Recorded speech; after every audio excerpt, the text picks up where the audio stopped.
Et ce que je vais vous présenter aujourd'hui, ça s'intitule Impact des pratiques de méditation sur le cerveau et le corps. Donc là, la définition que je propose de la méditation, c'est une définition qui beaucoup plus, on va dire, qui dérive beaucoup plus de la psychologie ou des neurosciences cognitives. C'est de voir la méditation comme un ensemble de pratiques développant la régulation des émotions et le contrôle de l'attention. C'est une forme d'entraînement mental particulier qui vise notamment à la transformation de soi, de l'expérience consciente et au développement d'un bien-être durable. Donc comme Claire vous l'a présenté, il existe de très nombreuses pratiques de méditation. Et Pardon? Ah, merci. Je sais pas ce que... Ah oui. Merci bien. Hop. Voilà, c'est mieux. Alors, donc il y a un cycle de gradation de pratiques. Donc, comme Claire vous a présenté la pratique au début de shamatha ou de concentration, qui permet vraiment de se recentrer, à développer la capacité à centrer son attention sur un objet de méditation, en cessant de s'éparpiller dans le passé et dans l'avenir. Le pratiquant peut se déposséder de ses préoccupations, de ses objectifs, pour se rassembler ici, dans le moment présent, dans son corps. Puis graduellement, il peut cultiver cette pratique de vipassana ou de pleine conscience, qui permet de cultiver une présence non réactive aux émotions et aux pensées, pour pouvoir apprendre à mieux se comprendre, à mieux se familiariser avec son expérience. Et finalement, il y a un troisième cycle de méditation, qu'on peut qualifier de méditation sur la compassion altruiste ou la bonté bienveillante, qui sont intimement connectées aux deux premières. Alors ces pratiques, comme Claire vous l'a indiqué, se dérivent de la tradition contemplative bouddhiste, mais c'est important de dire qu'elles sont aussi présentes dans d'autres traditions contemplatives, comme la tradition chrétienne, la prière du cœur ou les traditions soufis. Et maintenant, dans nos sociétés, elles sont utilisées de manière totalement séculière dans les hôpitaux. Et il y a des thérapies qui ont été dérivées de ces pratiques-là, sans qu'il y ait aucune référence à leur origine religieuse. Alors, ce que je vous présente ici, c'est un graphe qui montre le nombre de publications dans un moteur de recherche qui s'appelle PubMed au cours des dernières années, lorsqu'on indexe le terme comme de méditation, de pleine conscience. Vous voyez qu'il y a un nombre exponentiel de papiers qui témoignent de l'intérêt croissant pour ce qu'on appelle maintenant les sciences contemplatives, qui est un terme un peu générique qui regroupe de nombreuses disciplines, comme la psychologie positive, la psychologie développementale, la médecine, la psychiatrie, la psychologie clinique, et qui montre de l'intérêt croissant, et même l'éducation aussi, pour comprendre comment est-ce qu'on peut entraîner l'esprit à cultiver un certain nombre de qualités positives, notamment le contrôle de l'attention et des émotions prosociales. Alors, ce qui a joué un rôle important dans ce dialogue et dans ce mouvement, c'est une succession de meetings qu'il y a eu depuis environ 15-20 ans, organisés par le Mind and Life Institute, qui, pour la petite histoire d'ailleurs, a été créé par le mentor de Claire et nous avons un mentor commun pour notre thèse qui était Francisco Varela, qui était un Chilien d'origine chilienne mais français, qui était directeur de recherche au CNRS et qui avait créé cet institut de recherche, le Mind and Life Institute, qui maintenant se déploie essentiellement aux États-Unis et qui essaie d'encourager les dialogues entre des contemplatifs et des scientifiques. Donc il y a eu des meetings importants au MIT en 2003, puis après à Washington, pour voir les types de questions qu'on peut poser pour comprendre les mécanismes qui sous-tendent les méditations et pour comprendre un peu l'application thérapeutique de ces pratiques. Alors aujourd'hui, je vais me concentrer essentiellement sur l'impact de ces techniques de méditation sur le cerveau et sur le corps, mais je voudrais juste vous citer un petit peu quelques des résultats cliniques qui sont maintenant qui émergent de ces psychothérapies basées sur la méditation. Alors cette étude-là de l'équipe de Zindelzigal de Toronto est pour moi un des résultats les plus forts, qui montre que lorsque vous traitez des patients dépressifs par un antidépresseur standard. Vous les sortez quelque part de leur période de dépression et ensuite vous distribuez ces patients dans trois groupes.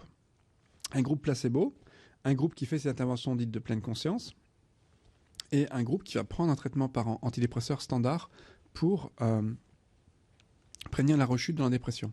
Et ce que ce graphe vous montre, c'est que lorsqu'on regarde au cours des mois qui suivent l'épisode de la sortie de la dépression, la probabilité que vous avez de rechuter dans la dépression, vous voyez que ces interventions thérapeutiques basées sur la méditation ont un effet protecteur comparable à celle de l'antidépresseur standard. Par contre, et cet effet-là est supérieur à l'effet d'un placebo. Alors, ces techniques maintenant sont utilisées en clinique dans de très nombreux domaines, comme je viens de le dire, la dépression, mais aussi les troubles de l'humeur en général, les troubles du stress. C'est très utilisé aussi comme traitement complémentaire contre les douleurs chroniques. Et ça commence aussi à être utilisé pour les troubles de l'addiction. Aujourd'hui, j'essaie de vous faire un petit aperçu de différents champs de recherche qui cherchent à comprendre l'impact de cet entraînement mental sur la physiologie, en particulier le cerveau et sur le corps. Donc, je vais vous présenter d'une part, vous montrer comment cet entraînement à la première personne, que comme vous a décrit Claire, peut avoir des effets durables sur les structures même du cerveau, mais peut également avoir entraîner des modifications fonctionnelles et comportementales, notamment reliées au contrôle de l'attention et des émotions. Finalement, je vous montrerai par deux exemples comment ces pratiques ne vont pas seulement avoir un effet sur le cerveau, mais aussi sur la biologie périphérique, en particulier les mécanismes liés au stress et à l'inflammation, voire même l'expression génétique. Alors, je vais commencer par vous donner quelques exemples des changements, des modifications structurelles sur le cerveau. Alors, une des théories les plus acceptées, c'est que l'expérience maintenant, c'est cette notion de neuroplasticité. C'est qu'il est maintenant très bien établi que l'expérience consciente, quel que soit l'exercice que vous fassiez, va changer le cerveau adulte. C'est-à-dire qu'on peut continuer à changer même lorsqu'on est adulte, ce qui est une bonne nouvelle. Et là, je vous montre les images ici illustrent différents domaines où on a montré de manière assez claire qu'il y avait une expertise particulière, motrice ou cognitive, entraînait des changements particuliers dans les structures du cerveau. Alors, une des premières études les plus célèbres, c'est celle qui a montré qui a comparé les structures du cerveau de chauffeurs de taxi londoniens avec le cerveau de chauffeurs de bus londoniens. Avec l'idée que lorsque vous êtes un chauffeur de bus, vous allez prendre tous les jours le même chemin, alors que quand vous êtes un chauffeur de taxi, vous allez devoir naviguer, avoir des représentations spatiales des rues de Londres. Et donc, sur le long terme, certaines régions, notamment l'hippocampe, qui est impliqué dans la représentation spatiale, devraient être différents. Et ce que ce graphe montre, c'est qu'effectivement, ils ont montré que certaines régions de l'hippocampe avaient un volume plus grand de matière grise dans des régions qui sont impliquées dans la représentation spatiale, ce qui représente des cartes en fait, spatiales importantes pour la navigation. Il y a maintenant d'autres évidences qui montrent que des musiciens, pour certaines régions, des violonistes, avaient des régions impliquées dans le contrôle de la main, étaient différentes, de même que des gens qui jouent beaucoup aux jeux vidéo vont avoir d'autres régions qui vont être différentes, ou des jongleurs notamment. Ce qui est assez nouveau, je pense, dans cette recherche sur la méditation, c'est de voir comment certains savoir-faire, comme par exemple que vous a décrit Claire, la capacité à rester conscient, la capacité à se recentrer sur son corps, la capacité à être altruiste, est-ce que ça va aussi changer certaines régions dans le cerveau? Donc c'est un peu le thème de recherche et comment savoir... oui, avant que je prenne les résultats, je vous montre celle-là parce que je trouve que c'est assez spectaculaire. C'est une étude très récente, en fait 2012, fait c'est pas 2002, qui a montré que on peut maintenant mesurer dans le cerveau des changements dans les structures. Ici, c'est la diffusion l'imagerie par diffusion de tenseur qui permet de montrer qu'un entraînement dans une tâche de mémoire de 2 heures peut produire des changements que l'on peut mesurer dans le cerveau.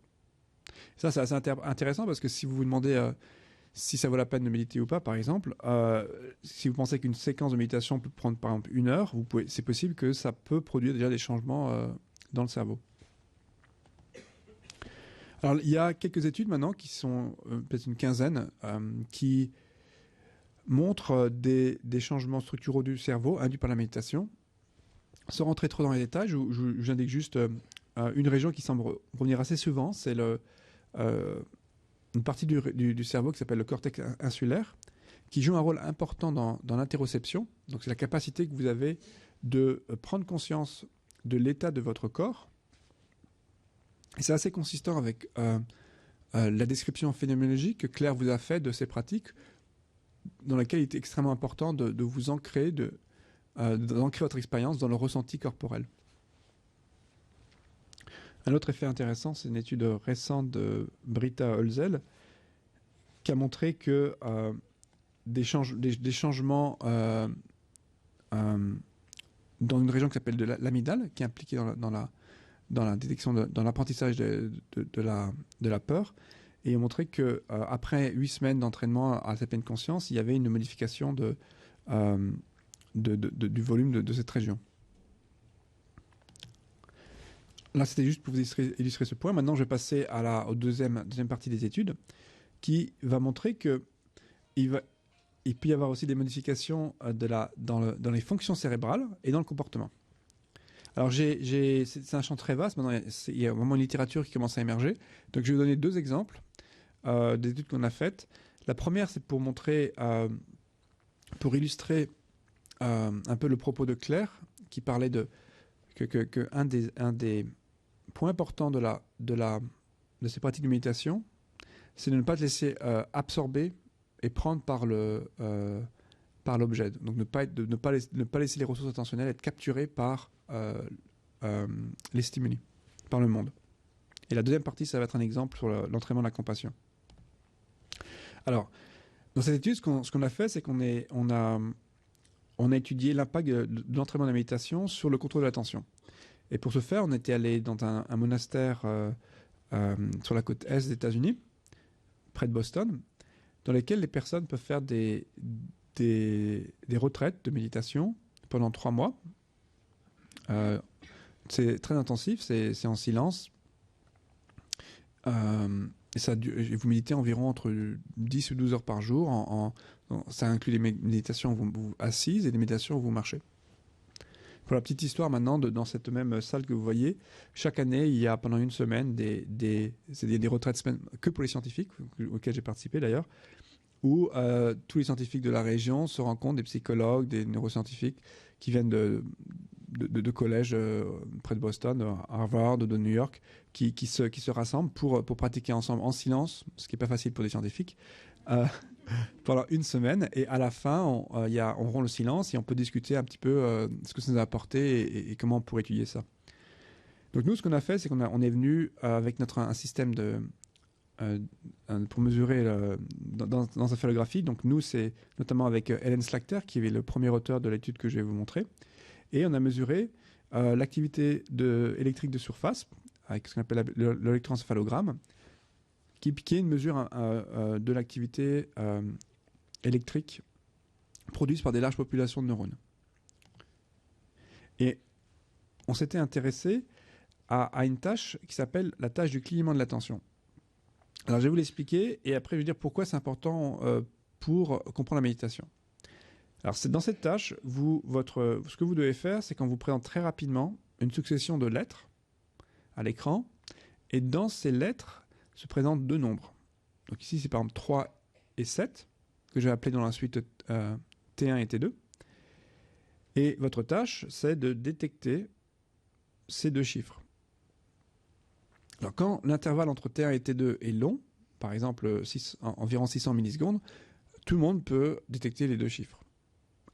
à partir du moment où vous réduisez cet intervalle, par exemple, à 300 millisecondes, ce qui se passe typiquement, c'est que l'attention est capturée par le premier chiffre, donc vous voyez le nombre 3 par exemple, et ensuite, comme les ressources attentionnelles sont complètement vous absorbent, eh bien, c'est comme si vous devenez, l'attention est en quelque sorte aveugle, et vous ne pouvez pas voir le deuxième chiffre, le chiffre 7.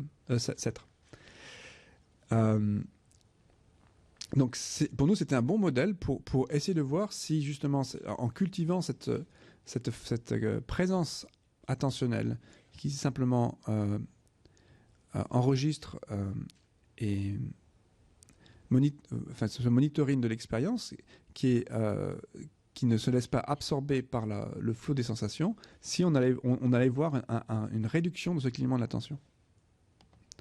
Effectivement, c'est ce qu'on a pu établir. Ce que vous voyez ici, c'est les résultats de la tâche où, sur le graphe de droite, vous voyez ce qui se passe quand l'intervalle est long.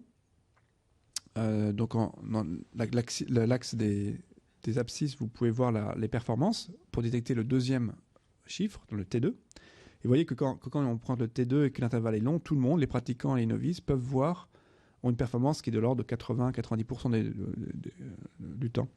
Par contre, quand vous présentez un intervalle court, il y a une chute des performances et vous ne voyez plus que environ dans 80% des cas,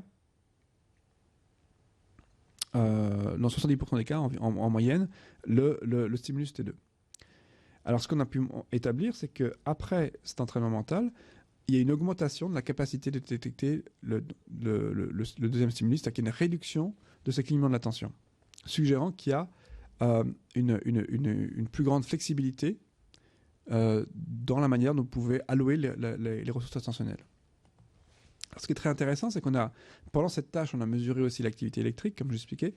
Alors, je ne vais pas trop rentrer dans les détails ici. Ce qui est important de savoir, c'est qu'on peut mesurer ce qu'on appelle un potentiel évoqué, qui est la réponse cérébrale moyenne quand vous percevez ces chiffres. Et un de ces potentiels, ce qu'on appelle la P300B, c'est un potentiel qui a lieu dans le cerveau autour de 300 millisecondes, qui indexe la quantité d'attention qui est allouée pour la perception. Et dans ce cas-là, la perception du premier chiffre, de T1. Et ce qu'on a montré, c'est qu'il y avait une réduction de ce potentiel évoqué après cette retraite intensive chez les pratiquants, qu'on ne voyait pas chez des contrôles qu'on a fait à Madison, qui avaient aussi fait 2 mesures à 3 mois d'intervalle. Donc ce que ça suggère, c'est que, comme je n'ai pas montré dans ce graphe ici, c'est que la réduction qu'on a vue dans le clignement de l'attention était produite par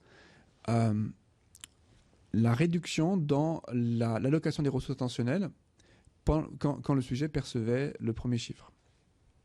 Et ce que ce graphe vous illustre ici, c'est la relation entre les changements dans le comportement, donc les performances quand vous percevez le deuxième chiffre après la retraite et avant la retraite, en fonction de changements dans cette activité cérébrale. Et ce qu'on a montré, c'est qu'il y a une corrélation entre les deux, c'est-à-dire que plus vous réduisez votre clignement de l'attention, plus vous avez aussi une réduction de ce potentiel cérébral. Alors, le deuxième exemple que je vais vous donner, c'est une étude qu'on a fait donc, encore à Madison. Alors, à gauche, vous pouvez voir le directeur du centre, qui est le scientifique qui dirige un peu ces études, Richard Davidson. À droite, vous devez sans doute familier avec Mathieu Ricard, qui a été notre soutien pendant toutes ces études. Et dans cette étude-là, on a été intéressé par voir si, chez les experts, des méditants experts, donc ici ce qu'on appelle un expert, c'est quelqu'un qui a médité au moins 10 000 heures formellement pendant sa vie. Je vous donne un exemple. Pour vous donner un exemple, dans cette tradition contemplative, il y a ce qu'on appelle une retraite de 3 ans, où vous partez pendant 3 ans dans un monastère et vous méditez environ 8 à 10 heures par jour. Et typiquement, quand vous faites cette retraite-là pendant 3 ans, ça correspond environ à 10 000 heures de pratique. Et on s'était intéressé par voir qu'est-ce qui se passe chez ces experts lorsqu'ils cultivent ce sentiment de bienveillance et de compassion que Claire vous a décrite. C'est un style de pratique qu'ils font dans ces traditions, c'est-à-dire c'est le type de compassion que vous pouvez générer lorsque vous vous connectez justement avec ce moment présent. C'est vraiment une étude très très exploratoire, et ce qu'on avait fait, c'est qu'on a demandé à ces pratiquants, un groupe d'experts, de venir au labo et de générer soit un état neutre ou soit un état de compassion. Et pendant ces deux états, on leur présentait des sons de vocalisation humains, qui étaient soit des sons négatifs, par exemple le cri d'une femme qui se fait agresser, soit des sons positifs, c'est les d'un petit bébé qui est en train de rigoler, ou un son neutre, c'est le son par exemple d'un restaurant, d'un café, d'une brasserie parisienne. Et on a fait la même expérience avec un groupe de contrôle. Et ce qu'on a trouvé, là, juste pour illustrer un message important d'après moi, c'est que on a trouvé une plus grande réponse pendant cet état de compassion par rapport à l'état neutre chez les experts comparé aux novices, en particulier pendant la réponse à cette souffrance de cette dame, dans une région qui s'appelle l'insula, que j'ai indiqué avant, qui est une région qui est maintenant devenue très importante non seulement pour l'interoception, mais aussi qui est connue pour impliquer lorsque vous ressentez par exemple de la souffrance. Et depuis quelques années, ils se sont rendus compte que cette région n'est pas seulement impliquée dans votre propre expérience de la souffrance, par exemple la souffrance physique, mais c'est également impliqué dans ce qu'on appelle l'empathie, c'est-à-dire la capacité que vous avez de percevoir ou de ressentir la douleur de quelqu'un d'autre. Et les théories sur l'empathie actuellement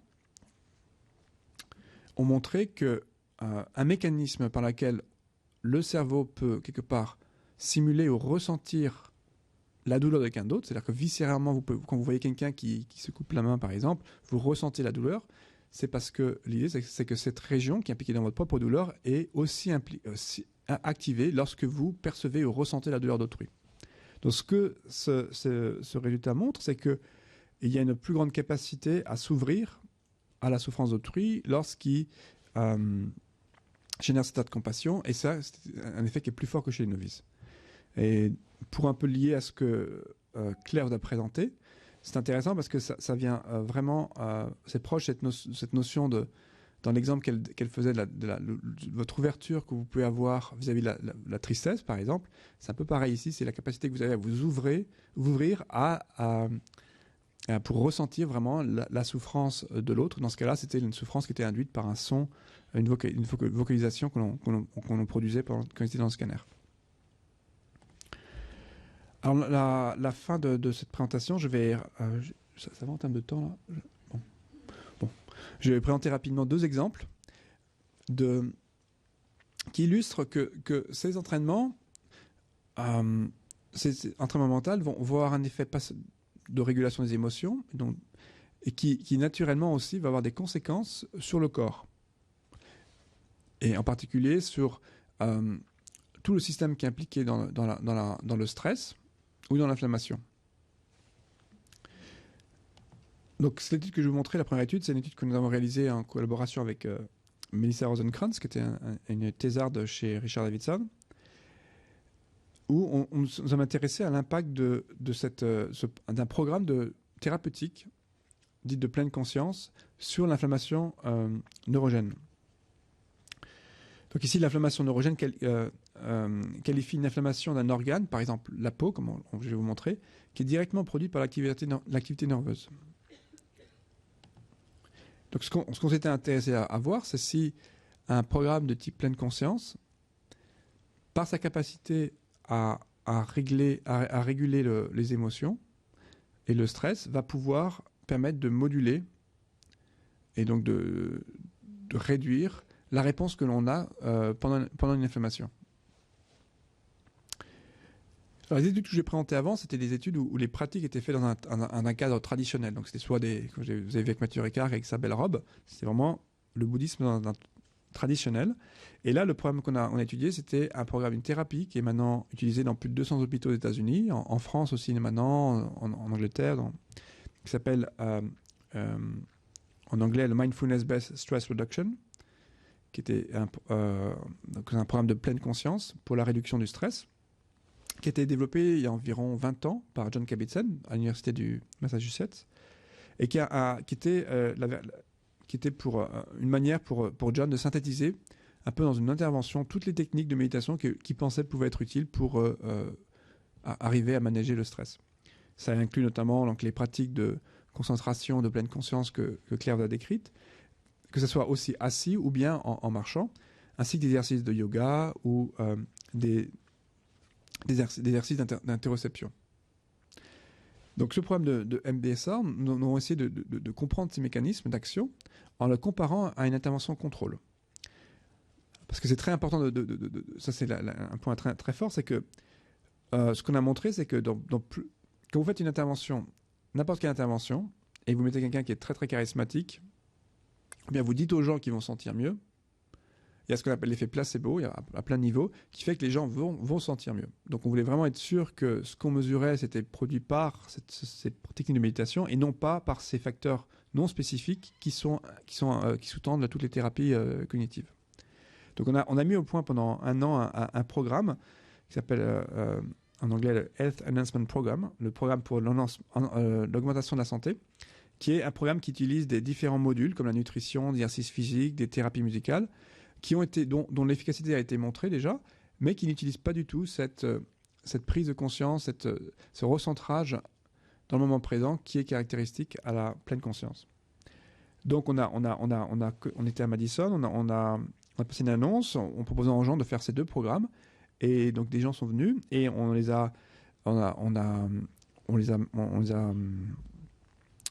leur a proposé de faire suivre deux programmes de manière aléatoire, soit le programme MBSR, soit cette intervention contrôle. Et on a mesuré avant et après l'intervention. Et la tâche qu'on a faite, c'est une des mesures que je vais vous présenter. C'est une mesure de l'inflammation que l'on peut produire sur la peau en utilisant une crème qui s'appelle le capsaïcine, qui est à base dont l'ingrédient actif est présent dans le piment rouge. Et quand vous le mettez sur la peau, comme vous voyez ici, ça provoque une inflammation locale donc, que vous pouvez mesurer par la rougeur, la taille de rougeur de la peau. Et ce qu'on a fait aussi, avant de mettre cette crème, on a fait ces petites cloques que vous voyez ici, qui simplement faites en faisant par pression, vous pouvez aspirer la peau pendant 10 ou 15 minutes, et ça forme des petites cloques comme ça, et vous pouvez prélever de cette façon un liquide qui contient certains marqueurs des cytokines, par exemple, des marqueurs de l'inflammation. Et donc, ce qu'on a fait ensuite, c'est qu'on a amené les gens dans une salle où ils ont fait une tâche qui induit un stress psychosocial. Alors, c'est très, très standard. Ça consiste à faire ce que je suis en train de faire ici, c'est-à-dire un discours en public. Mais à la différence de vous, qui êtes une audience très, très, très sympathique, les gens qui sont dans l'audience font exprès de ne pas sourire, de paraître vraiment très, très froid. Et alors, les gens, typiquement, sont soit défensifs et on voit une réponse classique de stress, comme l'augmentation de la cortisol, comme on a pu mesurer. Une fois qu'ils ont fait ce stress impromptu, pendant 5 minutes, ils doivent aussi faire un exercice d'arithmétique devant l'audience. Et surtout aux États-Unis, c'est quelque chose où les gens se détestent faire ça. Donc, vous devez compter à rebours, merci, des chiffres, des chiffres, et dès que vous faites une erreur, le jury, bien sûr, vous le dit de manière très, très froide. Et donc ça, c'est une manière très classique et standard d'induire un stress. Et donc nous, ce qu'on voulait voir, c'est si le stress dont vous faites l'expérience pendant cette tâche, donc, qui est vécu, dont le substrat, c'est au niveau de l'activité neuronale, va augmenter la réponse locale sur le bras de l'inflammation. C'est-à-dire, si en mesurant et l'hypothèse de travail, c'est que si la méditation permet de réguler ses émotions, alors la réponse localement de l'inflammation devrait être réduite. effectivement, c'est ce qu'on a pu établir, c'est qu'en mesurant la taille, donc on a pris des photos, c'était analysé de manière aveugle, la taille de ces inflammations, et on a pu montrer que la mesure entre la première visite et la deuxième était plus basse dans le groupe MBSR. Donc comme vous voyez sur la figure, ce qui est frappant, c'est que après l'intervention, la taille en moyenne de la rougeur chez les contrôles était plus large que les autres. Et on pense que cette différence est produite par une différence de saison, parce qu'on avait collecté la première mesure en hiver et l'autre était plutôt en été. Et on pense que cet effet de saison a changé la sensibilité de la peau, qui fait que les contrôles avaient une réponse plus forte à la deuxième mesure, et par contre, parce que les gens qui étaient dans le groupe MBSR pouvaient mieux régler leur stress, cette réponse était plus faible.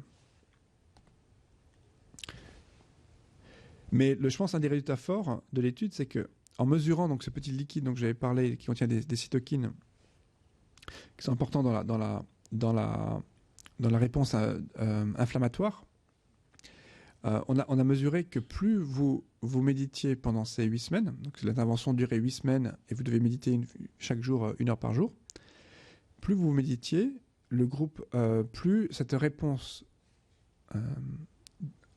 inflammatoire qu'on a mesurée était plus faible après le stress social. Donc c'est le groupe en rouge que vous voyez à droite, et que vous ne voyez pas cet effet chez l'autre groupe. Donc pour résumer, ce qu'on a pu montrer, c'est que il y avait une conséquence directe de la cultivation de cette